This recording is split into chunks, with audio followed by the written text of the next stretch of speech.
స్వీకరించవలసిందిగా కోరుతున్నాం.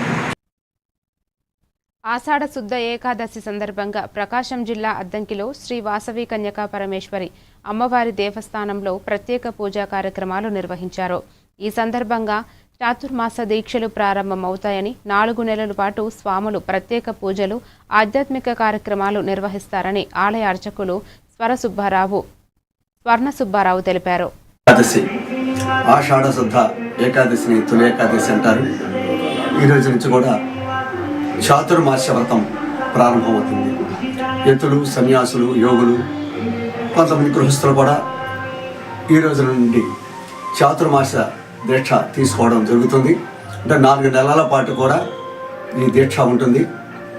ఎందుకంటే ఆషాఢం, శ్రావణం, భాద్రపదం చాలు. అంటే మనం తీసుకునేటువంటి ఆహార పదార్థాలు ఒక మాసంలో కూరగాయలు, ఒక మాసంలో పాలు, ఒక మాసంలో ఆకుకూరలు, ఇలా ఒక్కొక్క పదార్థాన్ని ఒక్కొక్క మాసంలో విసర్జించి ఈ వ్రతాన్ని ఆచరిస్తారు.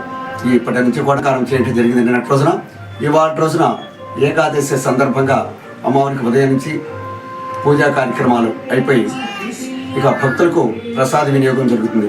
అయితే ఈ రోజున ఒక విశేషం ఏంటంటే, మిగతా రోజుల్లో ప్రసాదాలు ఏవి పెట్టినా కూడా ఈ రోజున మాత్రం ఒక పేలపిండి మాత్రం ప్రసాదంగా పెట్టడం అనేది ఒక ఆనవాయితీగా వస్తున్నటువంటిది పూర్వం నుంచి కూడా. అలాగే మన దేవస్థానంలో కూడా పేలపిండిని అందరికీ కూడా ప్రసాదంగా వినియోగం చేయడం జరుగుతుంది. జై వాసవి.